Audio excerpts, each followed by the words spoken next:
고기사단 천년의 사사시 8번째. 한정수 지음 119페이지. 기독교 세계와 이슬람 세계의 경계선에서 천년간 싸워온 기사들의 이야기. 자유문고.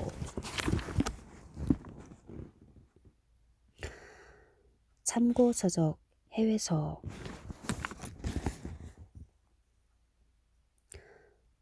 588페이지. 마첸 저 医院骑士团900年台海出版社指纹烽火工作室则战争试点欧洲经典要塞江苏凤凰文艺出版社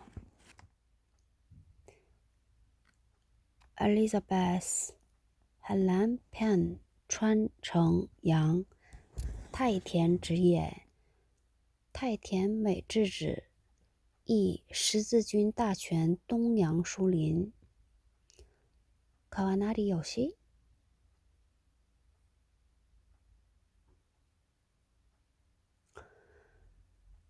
简德泽云菲利泽伊藤敏树译圣王日지끄마文艺文库Dan Jones 저 다코스타 요시무라 하나코译十字军全史何出书坊新社멀리 그리는 저 아키야마 진山西 진 이거 어떻게 읽지? 진우이海贼斗 해적과商人斗 商人과 地中海 NT 出版 Ernest Bradford 저井原裕司译 마르타 大包围战援救出版社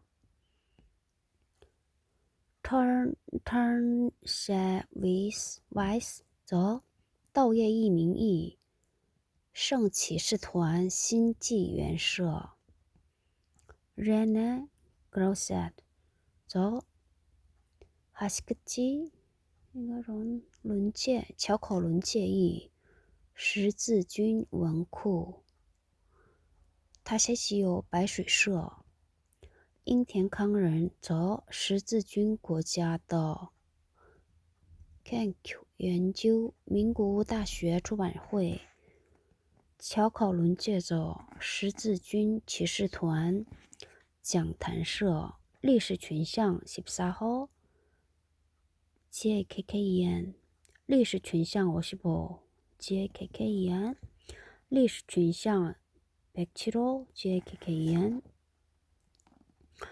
历史群像118호 JKKEN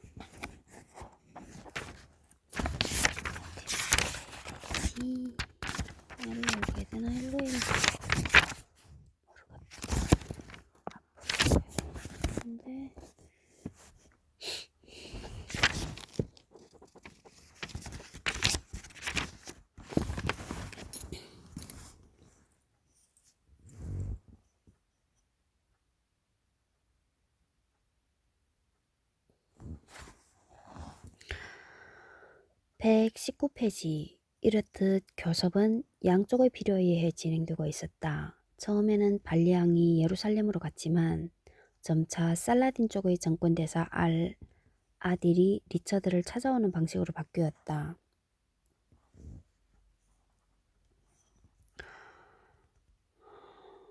교섭의 전망이 좋다고 본 리처드는 7월 5일 군대를 라말라까지 철수시켰다.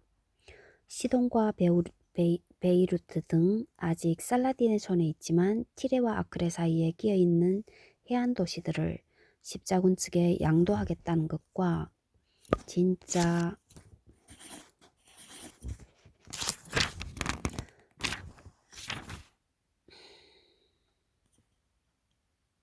십자가의 반환에는 합의하였다. 크라크 대 슈발리에 등 아직 확보하고 있는 내륙의 거점을 그대로 보유하는데 합의하였다는 것도 큰 진전이었다.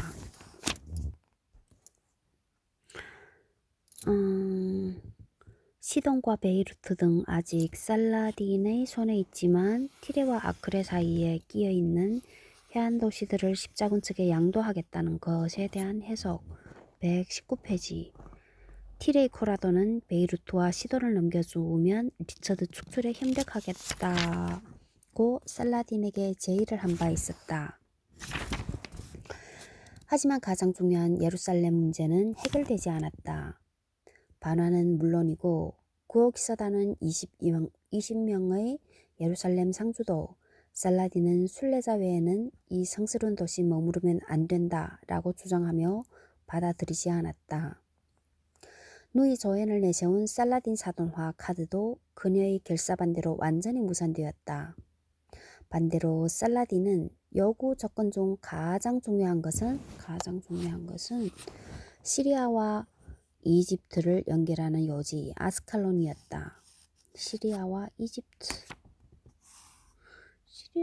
이집트가 직접 연결됐나?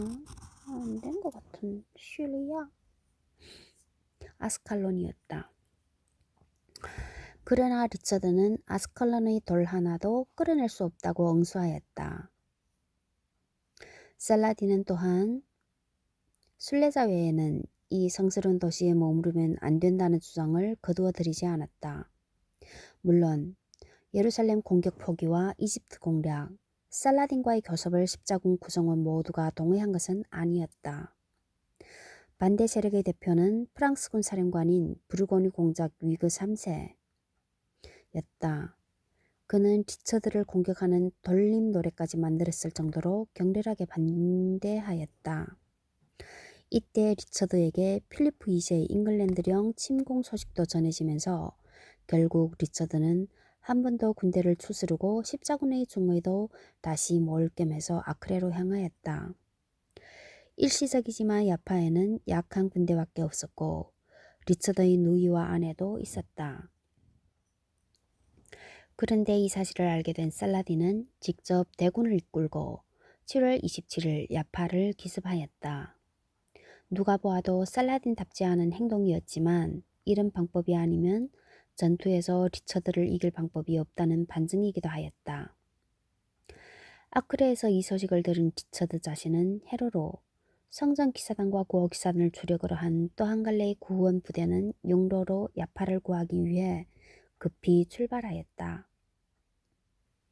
그 사이 야파 수비대가 잘 버텨주었고 리처드는 7월 31일 함락 직전의 야파에 도착하였다. 하지만 말을 타고 싸울 수 있는 기사는 극소수에 불과하였다. 리처드 본인을 포함한 이 소수의 기사들은 그야말로 전설적인 용맹과 훌륭한 전술로 대군을 물리치고 야파를 지켜냈다. 그의 영전에 감동한 살라딘은 리처드에게 두 필의 최상급 아랍말을 선물하기까지 했을 정도였다. 야파 공방전에 대한 리처드의 무용담은 이슬람 측에서도 인정할 정도로 엄청나지만 이 글은 어디까지나 구호 기사단이므로 이 정도만 다루고 생략할 수밖에 없다. 결과적으로 이 전투는 3차 십자군의 마지막 전투로 역사에 남는다. 하지만 이 전투에서 엄청난 정력을 소모한 리처드는 병석에 누웠고 본국의 상황이 더 엄중해졌다는 소식이 전해오자 서둘러 강화를 하고 귀국하는 것 외에는 다른 방법이 없게 되었다. 살라딘 역시 긴 전쟁과 연속된 패전으로 지친 에미르와 병사들, 이집트에서 오는 길고 위험한 보급선, 개인적으로도 50대 중반을 바라보는 나이와 후계 구도 등 여러 이유 때문에 강화를 바라긴 마찬가지였다. 양쪽의 사절이 더 활발하게 움직였고 9월 2일 이런 내용의 강화 조약이 맺어졌다. 1. 예루살렘은 이슬람 쪽이 소유하지만 그리스도교인들은 입장료를 내거나 방해받지 않고 자유롭게 예루살렘을 순례할 수 있다. 예루살렘뿐 아니라 베들레헴과 나자렛, 세례를 받았던 요르단 강변도 같다. 2. 이슬람 측은 안티오키아에서 야파에 이르는 해안지대를 예루살렘 왕국을 비롯한 십자군 국가의 영토로 인정하고 내륙에 있는 구호기사단과 성전기사단의 성체 보유도 인정한다.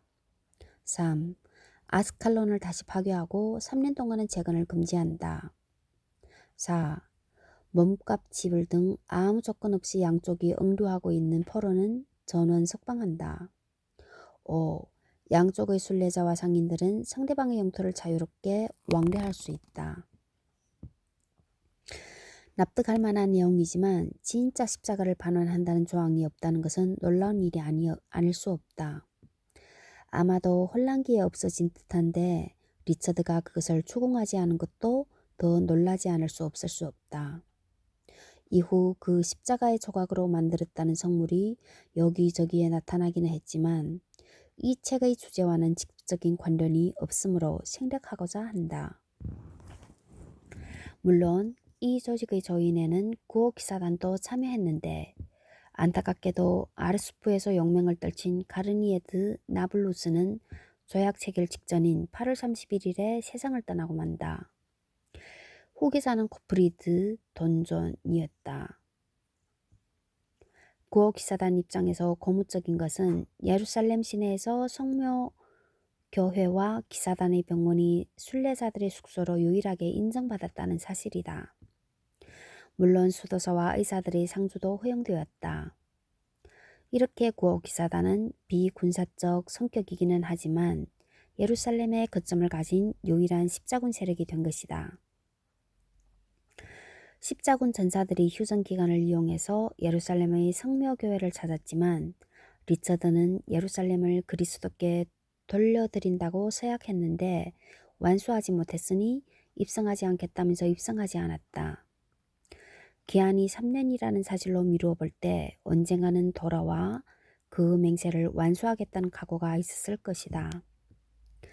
실제로 살라딘에게 기한이 끝나면 다시 돌아가 예루살렘을 되찾겠다는 전가를 보내기도 하였다.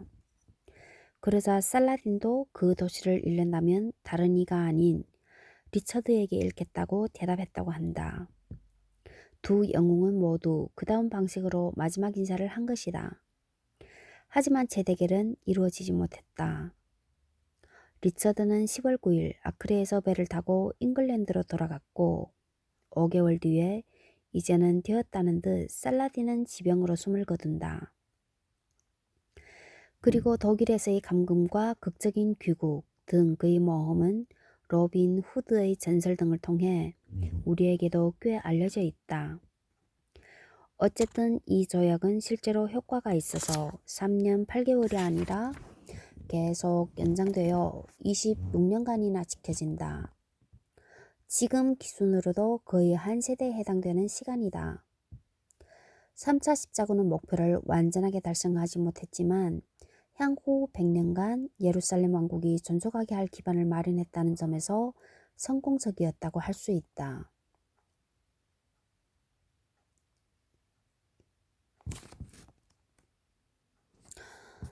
이제부터 예루살렘 왕국과 구호기사단은 두 번째 시기에 접어든다. 이제부터 예루살렘 왕국과 구호기사단은 두 번째 시기에 접어든다. 124페이지 도표 제3차 십자군 이후의 그리스도교 세력 시오노나나미의 십자군 이야기 3권 터트토사 트리폴리 베이루트 시돈 티레 아코 하이파 카이사레아 아프스푸 야파 이벨린 예루살렘 아스칼론 가자 다룸 이집트 다미에타 나일강 지중해 라마솔 키프로스 니코시아 파모쿠스타 소아시아 킬리키아 안티오키아 시리아 여기 있잖아. 시리아와 이집트를 연결하는 요지 아스칼론이었다. 아스칼론 어디 있어? 여기 있네.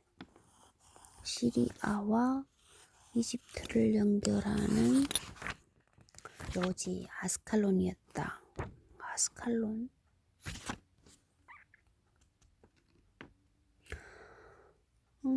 훔스, 다마스쿠스, 갈릴리호, 티베리아스, 요르단강, 나블루스, 사해. 125페이지 3장 성지에서 물러나는 기사들. 125페이지.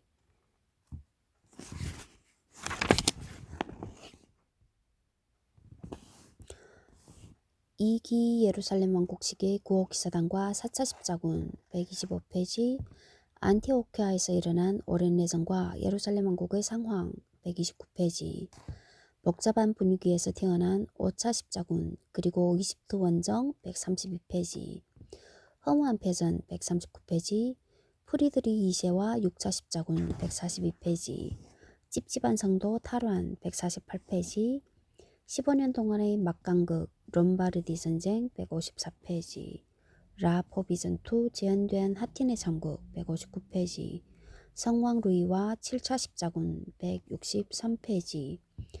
다시 시작된 내전 성 사바스 전쟁. 174페이지. 몽골이 몰고 온 태풍 그리고 아인잘루트 전투. 177페이지. 바이바르스의 연전 연승. 181페이지.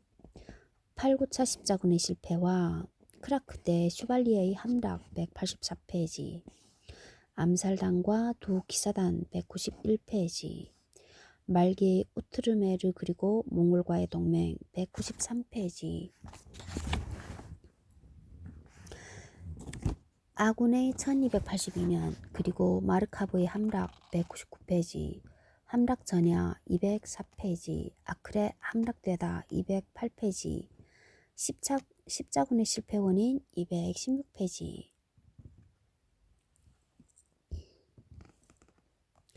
사장 로더스의 콜로시안. 219페이지. 125페이지. 3장 성지에서 물러나는 기사들.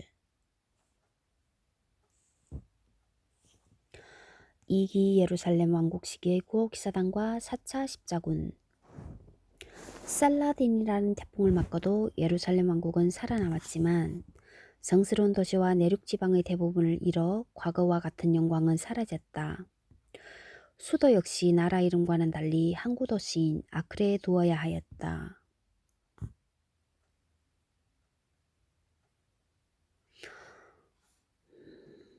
아크레는 왕국의 정치와 경제 중심지로서 번영을 누렸지만 체면은 말이 아니었다. 무슬림들은 통치 기반이 강할 리 없는 새 국왕 앙리를 아크레 국왕이라는 멸칭으로 불렀다. 예루살렘 대주교 역시 예루살렘이 아닌 아크레의 주교자 성당과 관제를 두어야만 하였다. 물론 우트르메르의 3대 기사단도 모두 아크레에 본부를 두었다. 성 라자로 기사단과 새롭게 창단된 성 토마스 기사단도 여기에 대한 해석. 성 라자르 기사단과 새롭게 창단된 성 토마스 기사단에 대한 해석. 125페이지. 아크레 포위 전 당시 영국인들에 의해 창설된 기사 수도회로 시토 수도회의 회칙을 따랐다. 영국인들은 구호 기사단 가입을 선호해서 규모는 늘 작았다고 한다. 토마스를 수호 성인으로 한 이유는 캔터베리 대주교 토마스 베켓을 기리기 위해서이다.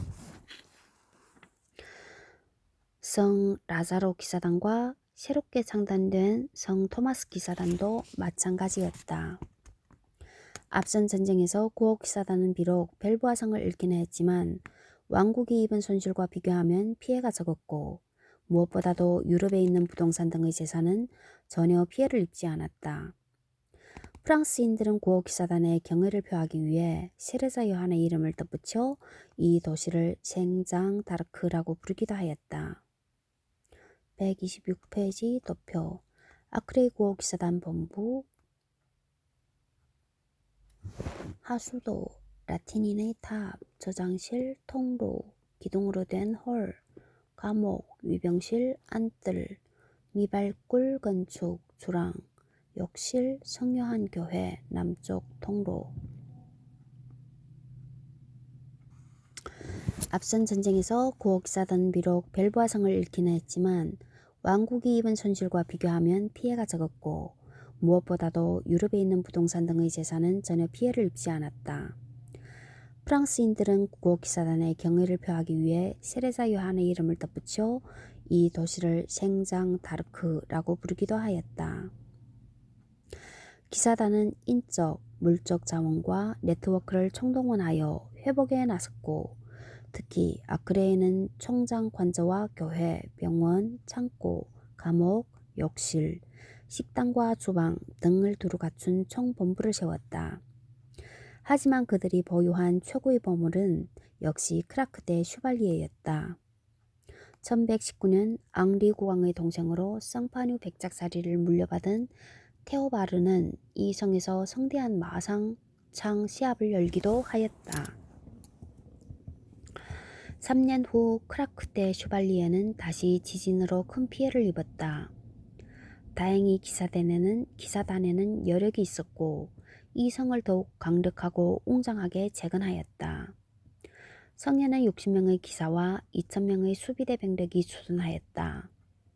1220년대 이 성을 방문한 이슬람 지리학자 야쿠트가 모든 사람이 세계에서 유일무이한 성이라고 입을 모으고 있다. 는 평을 남겼을 정도였다. 그 사이 이노센트 3세의 주도로 4차 십자군이 결성되었는데 예루살렘이 아닌 이집트를 목표로 하였다. 그러나 종교적 동기보다는 베네치아 공화국의 개입으로 세속적 경제적 목적이 더욱 강하게 작용한 데다가 동로마 제국 내의 내분까지 겹쳐 동로마 제국으로 목표를 바꾸게 되었다.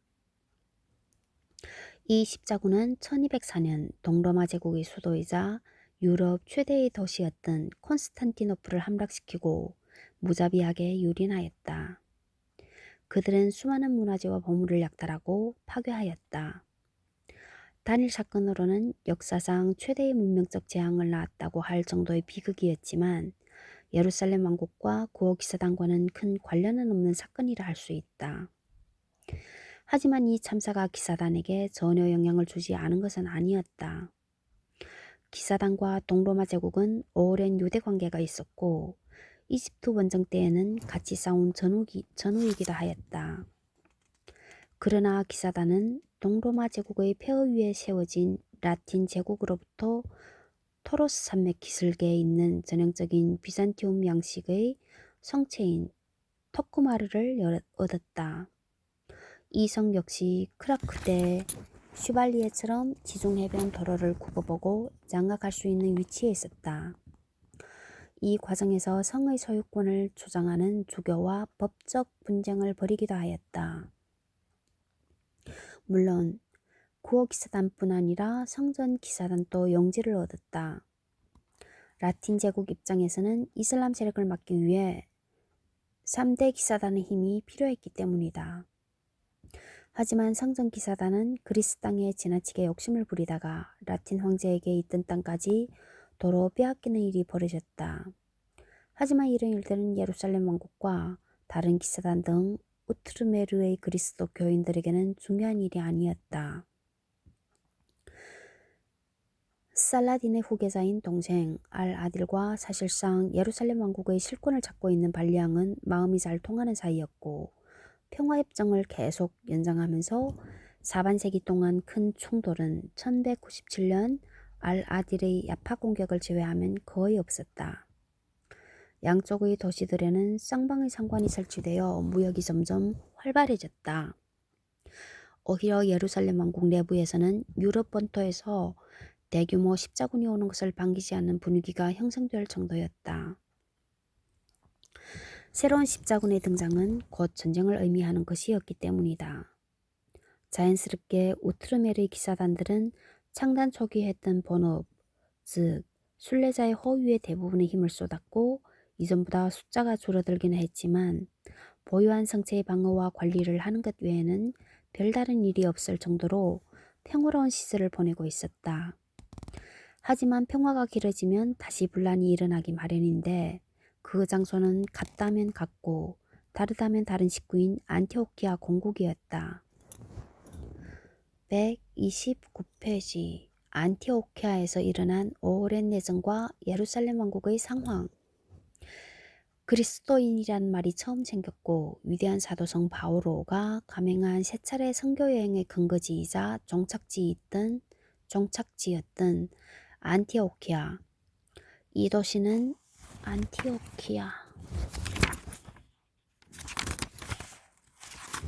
안티오키아 여기 있네. 안티오키아.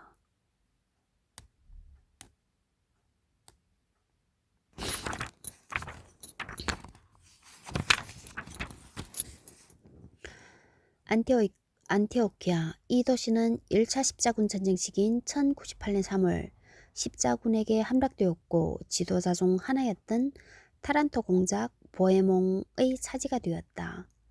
하지만 그 후 안티오키아 공국은 원래 주인인 동로마 제국과 아르메니아 왕국, 룸 술탄국, 예루살렘 왕국, 그리고 이슬람 군소 세력들의 개입이 일상화되었고 자체 내분도 잦아 바람 잘 날 없는 세월을 보내야 하였다.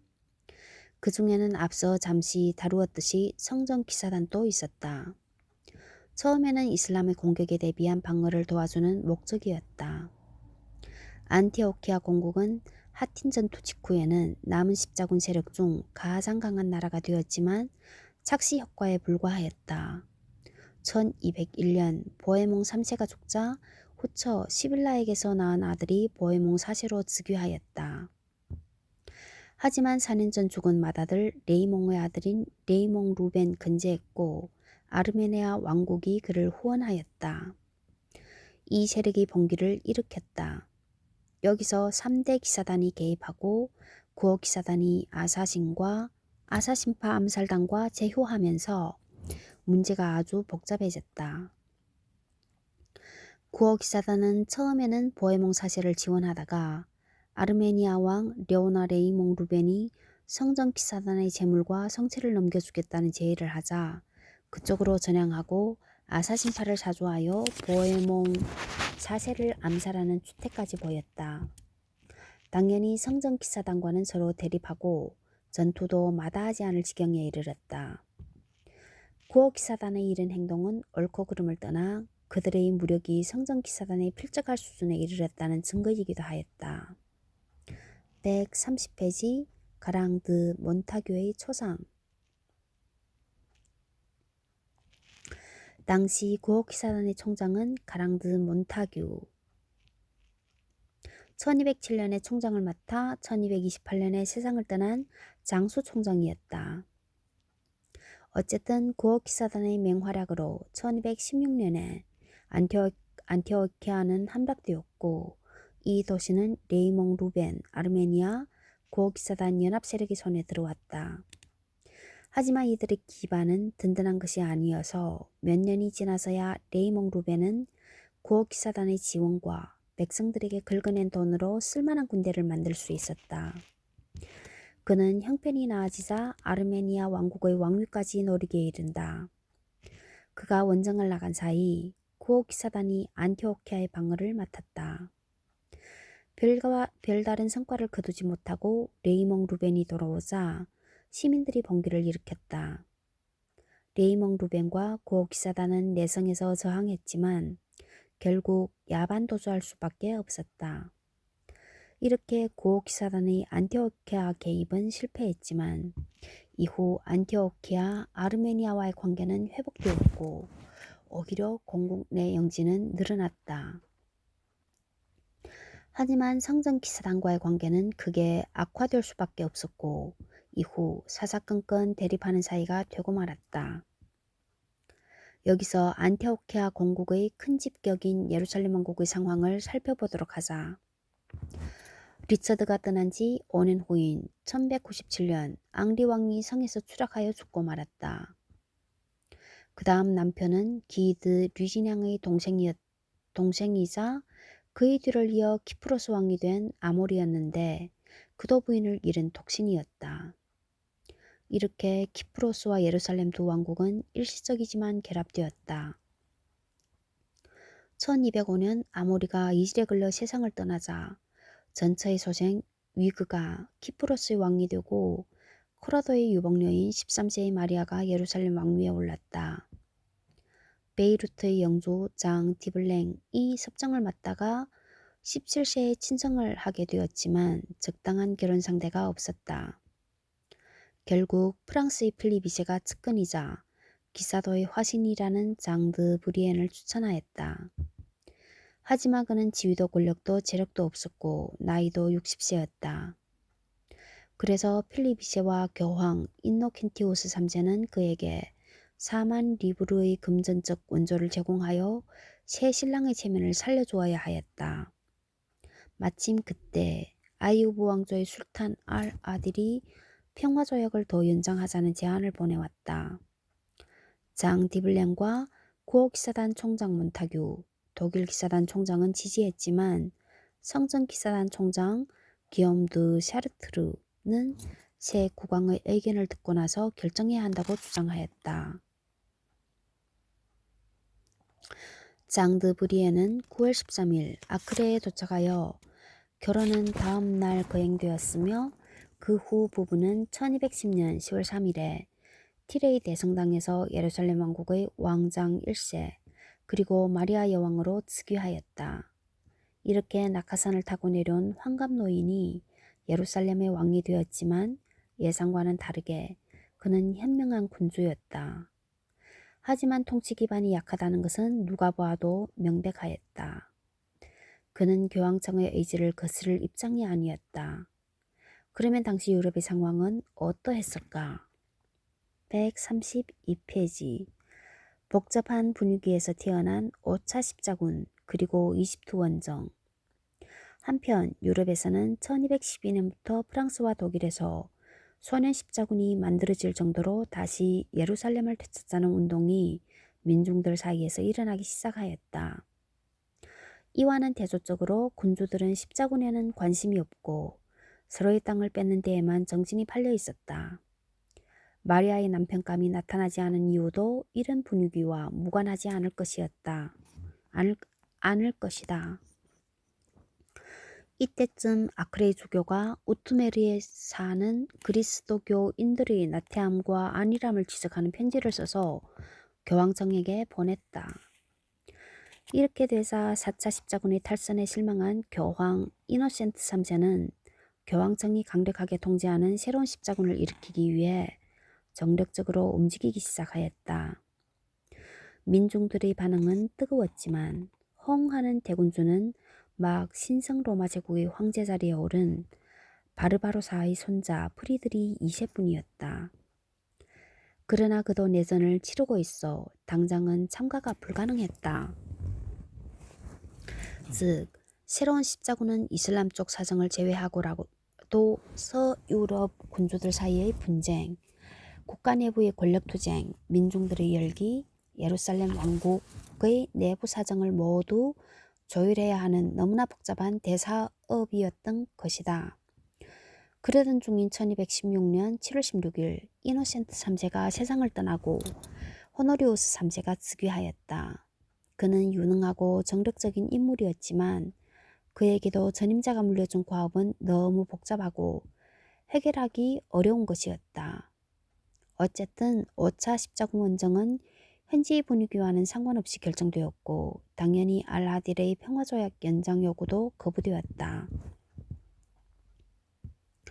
우여곡절 끝에 20년 전 왕위에 오르면서 십자군에 참여하겠다는 서약을 한 헝가리 왕 안드라시 2세, 오스트리아 공작 레오폴드 6세, 키프로스 왕 위그, 안티오키아 공작 보헤몽리 우트르메르로 출발하였다. 그래도 상당한 규모의 병력인 이들은 1217년 아크레에 상륙하여 장 1세를 만났다.